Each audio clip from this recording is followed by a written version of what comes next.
remain Baba Jimmy Benson, representing the very good people of the Ikorodu Federal Constituency. Mr. Speaker, most times when we rise to do personal explanation, it's always about defending the Parliament. But today, I rise to speak to an ambassador of this Parliament who has done exceedingly well and projecting the image of the Parliament in a rather remarkable manner. And that person is the Governor of Niger State, Governor Bago.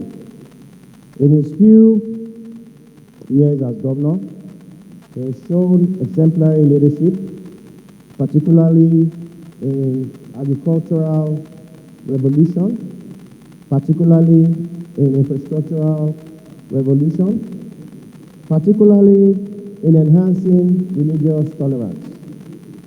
So it is the opportunity I have to praise him and to ask others like him to emulate him. Sir, a week ago, I got a call from a Cameroonian general who studied in Harvard. And all he said was about our Governor Bago. He doesn't know him from anywhere, but he's read his giant strides in ensuring that Niger State can feed itself, Nigeria can feed itself, West Africa can feed itself. The Cameroonian man told me that with what Bago is doing, in 7 years' time, Nigeria will be able to feed the world. So thank you for giving me the opportunity to praise this ambassador who we defeated in 2015, including you. We all came together to deny him being the Speaker of the Ninth Assembly. You were a great participant in that. But thank God you foresaw the future. You knew that Bago is not cut out for this Parliament. We kicked him out and he's now doing us really proud. Congratulations, sir. Mr. Abdullahi, I represent the people of Bida, Gwakokacha Federal Constituency. Mr. Speaker, I'm from Niger State. Mr. Speaker, although matters of personal explanation are not subjected to debate, by plead with the Speaker and my colleagues to set aside our rules to allow for one or two words to be added to what my big brother has just mentioned about my governor. Mr. Speaker, as a state, I think it's indeed a bright day for Niger State.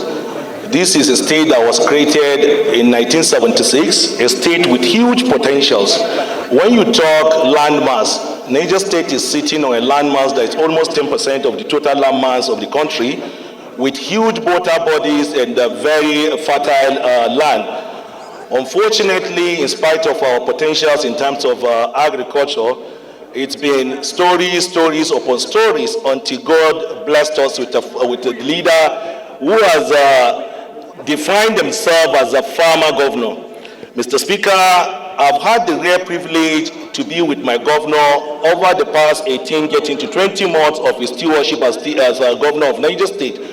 I know the energy, I know the drive, I know the vision that he's bringing to bear in terms of changing the economic fortunes of Niger State. Mr. Speaker, I discussed with you penultimate week the study tour we undertook to Brazil and what we saw in Brazil in terms of their sugar economy. As of today, my governor has set out to cultivate 250,000 hectares of land for sugarcane production, and by the numbers that we did, that alone can sustain Niger State. The state has a potential to make about $1 billion just by cultivating 250,000 hectares of land for sugarcane production. And this is the much is doing for other agricultural crops. You talk of rice, which by all indices, Niger State has the potential to feed not just the country, but we have the potential to feed the world of Africa in terms of our rice demand. Now, interestingly also, he has not restricted himself to just the agricultural sector. He's an all-rounder. If you see the massive infrastructural development going on in Niger State today, a lot have wondered where is he getting the funds from. But one thing he will always tell us is the most important thing is to have the vision. If you have the vision and you have the ideas, the monies will naturally flow in. So this is an individual, just like my senior brother, Honorable J.B. Benson mentioned, is an individual, is one of us, and I don't want to be too selfish to take ownership of him as somebody from Niger State. I want to see him as an ambassador of this Harlow chamber, somebody that is doing us very, very proud.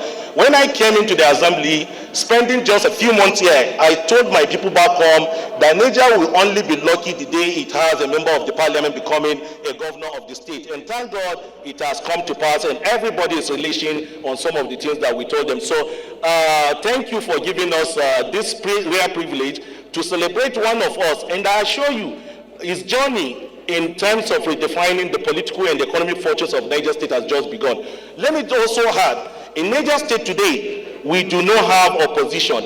It treats members of both the ruling party and even the opposition alike. He gave us brand new cars as members of the House, and that was given to all members of the caucus, irrespective of our political affiliation. That's the way he's even managing stakeholders across board. For him, I can write a book, but for giving me this privilege to talk a little about him, I thank you, and I thank my honorable colleagues for listening. Thank you so much. Thank you, Honorable Said. The DG campaign of 2027 election of the governor, I will recommend you when the time comes. Thank you so much.